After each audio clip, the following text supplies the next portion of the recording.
Hi listeners, I'm Anna Kaszycki, world champion rower with 3 international degrees and now youth mentor and coach. This is the Aspire Beyond Greatness podcast, where I share inspiring individual stories to empower you to achieve your goals and future life pursuits. If you enjoyed the podcast today, please leave a 5-star review on iTunes. Have a great day, and remember, go after what you want. Thank you for tuning in to the Aspire Beyond Greatness podcast. Today we have a very special guest joining us all the way from California in the US, and her name is Gaia Troja. Thanks so much for joining us today, Gaia. Thank you so much for having me. And to give our audience some background on Gaia, she is an embodiment massage therapist and a personal empowerment facilitator. And she's also going to share with us a little bit about her body wisdom therapy teachings that she's currently working on. And we're really excited to hear a bit about her journey and what she has been sharing with people today. We'll start off with our first question, which obviously, as this is about youth, what advice would you give to your 14-year-old self? So my 14-year-old self would have been entering freshman year of high school. From my perspective now, I would tell myself to continue to never give up, never quit, and not follow blindly what other people have to say. The advice I would give myself is to really find discernment and look for your own answers and question everything so that you know what is right for yourself. Yeah, I think that's awesome. I firstly really love the never give up part because I think there's so many hurdles and obstacles that we go through, especially as young people, but, inevitably throughout life as well. And I think what I really took away from that was just to pave your own path as you go. Yeah. And I remember listening blindly because I wanted to learn everything, but I didn't know how to integrate that and be sovereign in my own choices. And so I was really open and I was scattered and so open that I was following this and that and this and that and this and that. And I said yes to everything. And I didn't know where the no was. And so I got myself into moments of trouble because I didn't know how to set boundaries. And I think it's really important to learn how to hear the yeses of yourself and the nos of yourself and to stay true to that. Definitely. And I think that sort of gut feeling, if that's what you're referring to, is something that does take a while to really feed into and understand. So we spoke a little bit at the beginning about the awesome work that you've been doing, and I'd love to hear a little bit more about it. And in particular, I would love to know, how did you decide on the career that you have now? So I used to own a flower and photography studio in Truckee, California, called Blooms and Zooms. And so I was a full service florist and a photographer. And so we did weddings and events and all kinds of stuff. And when my younger sister passed away at the age of 30, I really took stock of my life and everything just kind of dissolved. And her death actually gave me permission to live. So I really dug deep and I reevaluated everything in my life. Do I want to be doing this? Do I want to be doing that? Yes, no, yes, no. So I closed up my shop and I donated everything to some schools, all my floral supplies. I went on a 40-day homeless journey and I started doing everything that I was afraid of doing. And during that journey, I realized that I was in the wrong relationship with my then husband. And so when I got back, I asked for a divorce.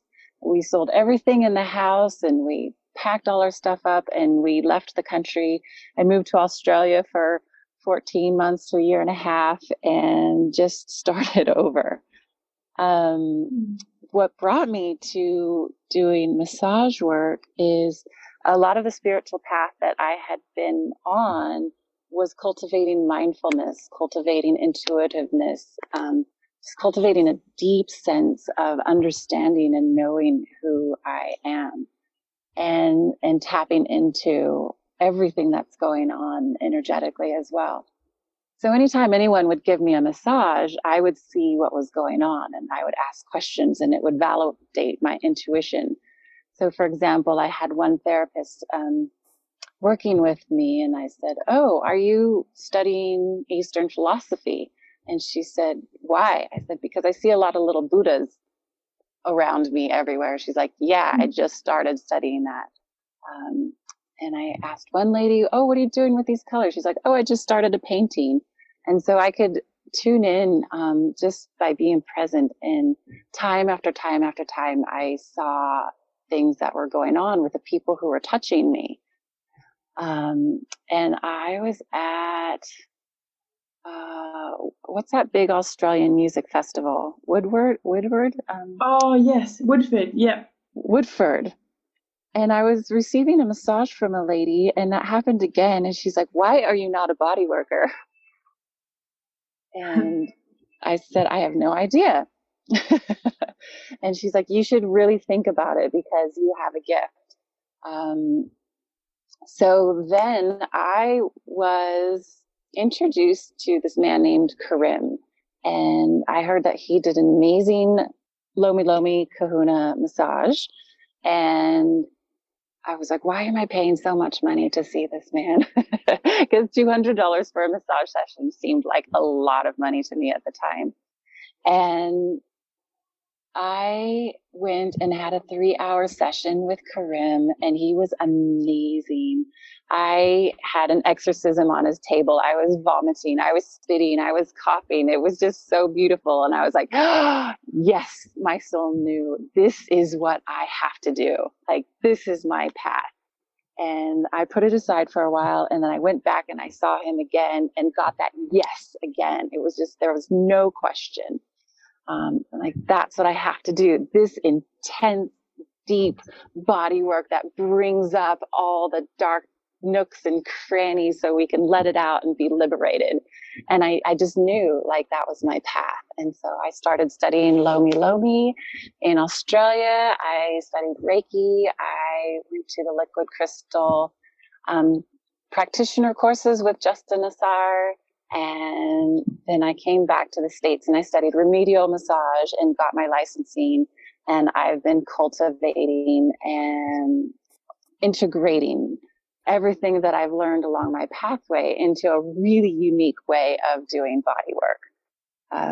So much so that I'm one of the top requested therapists at a really high-end spa. And I have my own practice that people come specifically for tying their emotional work and releasing developmental trauma from their cellular memories with the nurturing aspect of the body work. So holding them while that trauma comes up and releases is just such a beautiful, beautiful gift that I hold in a very sacred space. And I'm honored that people feel safe enough to release that trauma from their bodies with me. Yeah, wow. Thanks for sharing that. That's a really great story on how you sort of transformed almost into becoming a different person and really, I guess, nurturing the career that you have now. I would love to hear a little bit more about what embodiment massage therapy actually is, because I haven't actually heard of it before. No, it's the name of my business, Embodiment Massage. So I really wanted to be precise about what I was offering. So obviously, being in your body, being embodied. There's so many people who are not in their body, and they're distracted, and they use substitutes, and they walk around without a really grounded and connected presence to life. And in a sense, that can create a lot of pain and a lot of suffering and a lot of disconnection and confusion. And a lot of people are walking around just completely bewildered as to the true nature of life. And I notice as people start having the courage to sink into their presence, to sink into their bodies, to meet themselves perhaps for the first time and understand that this bodysuit is also a part of who they are. They're not just spirit and they're not just body, but integrating all of that, there's this liberation and sense of aliveness. And like I said, it's meeting yourself again for the first time. And so in our sessions, there's usually like a nice intake where I'm asking the person what's going on in their life. And then we get directly to the truth of what's going on. I don't sit and listen to story after story after story. We go to the core of the sacred wounds and their balms. And we do a lot of inner child work. And the massage part comes because on a massage table, usually you're scantily clad or, completely naked with a drapery over you. And it's a very vulnerable position. And you really have to have courage to open up and feel safe. And so I don't take that lightly. I really honor and respect that. So when I'm tuning in, I always ask permission of the person on the table. Is it okay for me to share what's coming up? Can I ask you questions?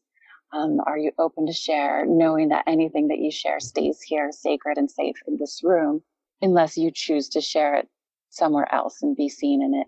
And basically, I hold a space that's witnessing the person to release memories that have been suppressed and stored in their cellular memory for so long that maybe they haven't taken the time or they haven't had the safe container to know that it's okay for them to dive into that memory or that behavior or what that physical dis-ease or ailment is in their body. So sometimes I'll find a knot in someone's body physically in their muscles, and we'll stay there until the emotion or feeling comes up. And then they have the opportunity to share something about why they feel that way and then release any pain or suffering that's being held on tensely in those muscles. And then they can be done with it.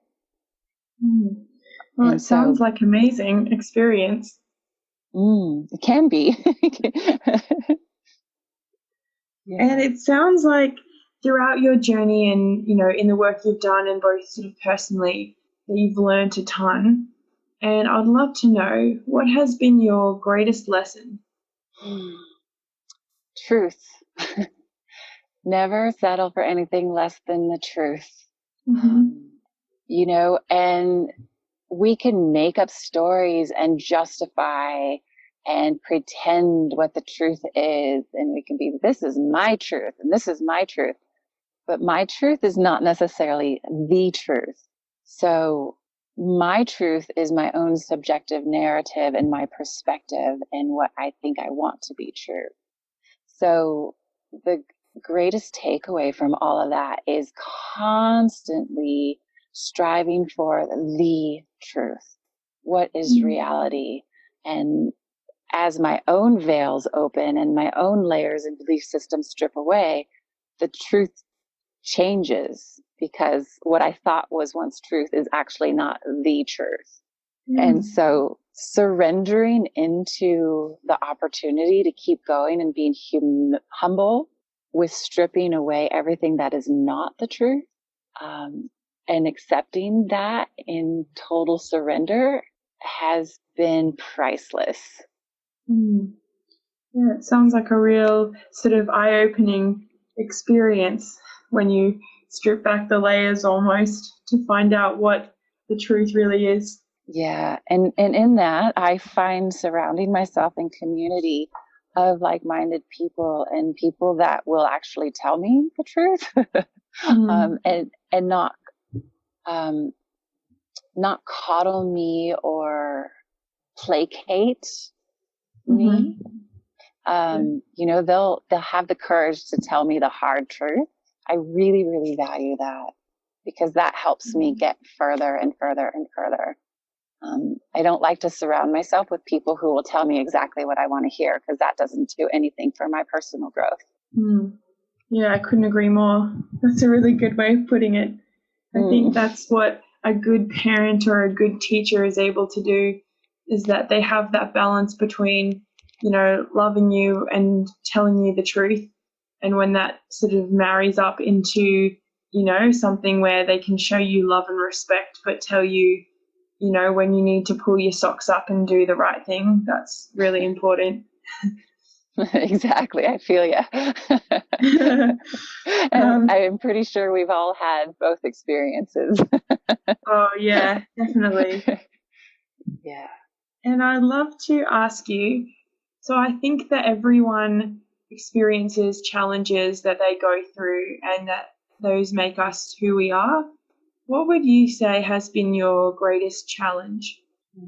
My greatest challenge, honestly, has been forgiving those who knowingly or unknowingly harm me, and forgiving myself when I unknowingly or knowingly have harmed others. And I feel like that's been really challenging because that takes the greatest amount of courage in order to be humble, to really acknowledge the pain and suffering that is really going on. Yeah, definitely. Yeah. Being able to forgive people, it can take a while, can't it? Yeah. And like still currently in my life, I have a person who doesn't understand and refuses to communicate. So the type of relating looks like attacks. And so, even with all the experience, I find it still challenging I cannot immediately drop into forgiveness until some sort of communication has been sorted through. So, I have to find an outlet for that. And in my case, in this particular scenario, it looks like hiring a mediator that can see both sides of the stories and then relate to both of us where we're both out of alignment and where we're both not being heard. And so that's really humbling to not attack back and not lash back, but to try to find a different solution if I'm not able to resolve it on my own. Definitely. I love that. I actually took a mediation class during my master's when I studied in the US, and it was probably the best class that I ever took because it can be really challenging to find a third perspective almost when you're, in disagreement with someone, because naturally, we all sort of want to support ourselves, but at the same time, you're trying to hear out the other person and find a middle ground. And sometimes you have to bite your own tongue and stand down from the problem just to find something that suits both people or both parties. And yeah, a mediator is a really good way of being able to do that. Yeah, especially if there's a place where you're not betraying yourself. So it's not like there's a conceding to the other party that builds resentment, but there's an actual real solution that both parties can feel really good about. Ideally. Yeah. Ideally. And on the other hand, what would you say that you're most proud of?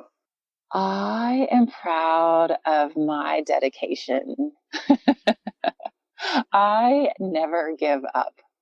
I have been knocked down so many times, and I love life so much that I just want to experience everything. And so when I do get knocked down, like, it's so easy to get back up again. And it gets easier and easier where, it might be momentarily that I'm knocked down and I'm back up, where it used to take years before, I got knocked down and I held resentment and victim status and blah, blah, blah, blah, blah. And it took me years to get out of that. And now it's like, it's so quick. It can happen in a day or multiple times a day. And I get back up, get back up, get back up.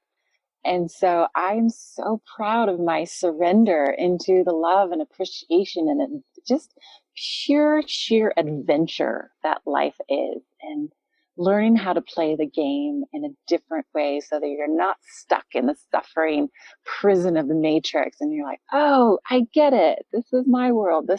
These are my rules. These are my boundaries. This is my discernment. And this is how I'm going to play the game. And so taking my life back, I think, has been the best thing that's ever happened to me, that I just cannot say enough about doing the work in order to find that liberation and freedom. Yeah, that's incredible. And it really sounds like you are empowered by that, and that you're living your best life because you've figured out how to do that for yourself. And on that note, my children were also inspiration to keep going, because I know that healing myself also helps my lineage. So yeah, I started out doing a lot of this work for my children as well. And that they've been so grounding for me in, okay, when I'm just going through hell over and over and over, I think of my kids, and I think if I'm doing this and this saves them some of the suffering so they don't have to go through it, then I'm going to keep going so that they can evolve past me and find more freedom and autonomy than I ever do. Yeah, and that's a really good example for them too.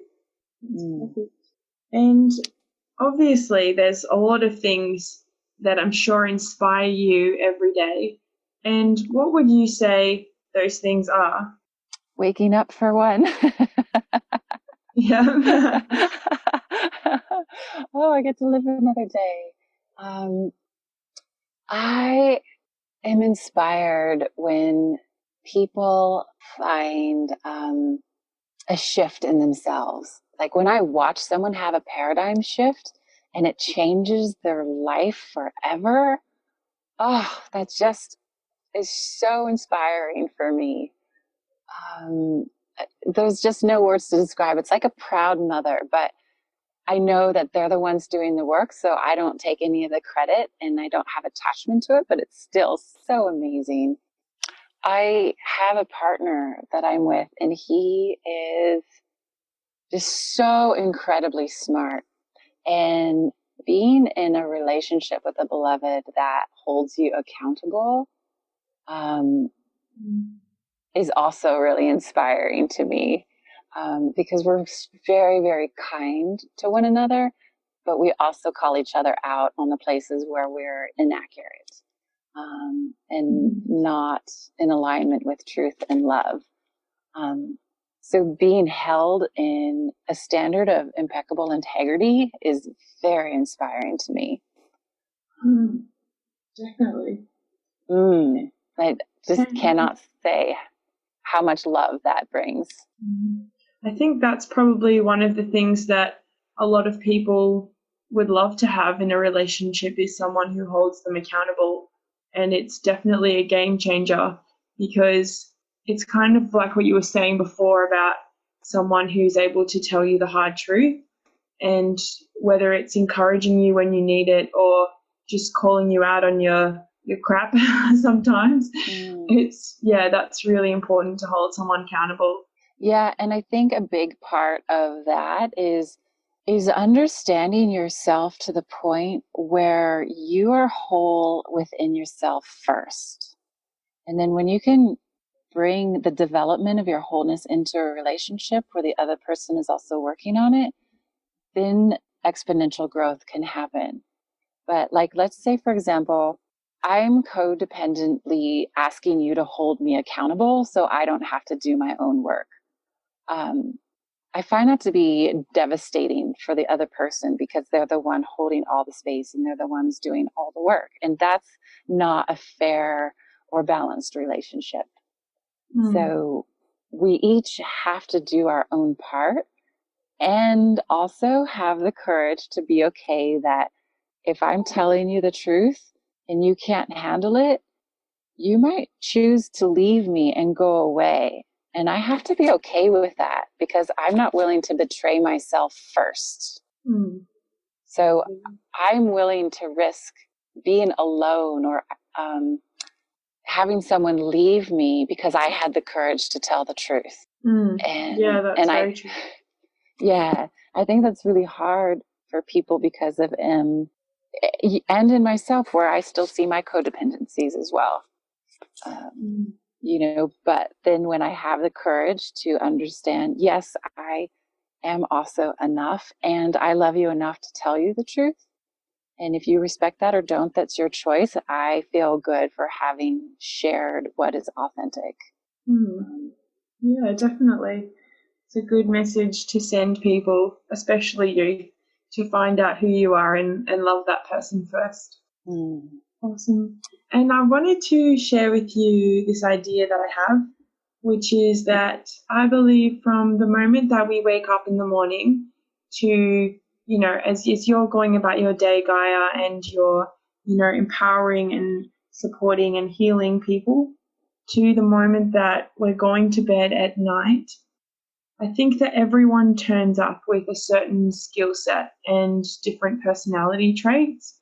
For example, some people might be really confident, some might be really enthusiastic, or some might be really genuine. For example, what do you believe that you bring when you turn up? Integrity. And what do you think that would look like for you? For me, that looks like being very present and paying attention to whatever's going on around me so that when I speak, I can be authentic with what I'm saying and with what I'm sharing, and also with what other people are sharing with me and how I'm receiving it. Yeah, that's really important. So integrity is very important to me. Doing what I say I'm going to do, showing up, or also being in the flow and being in integrity with the flow. So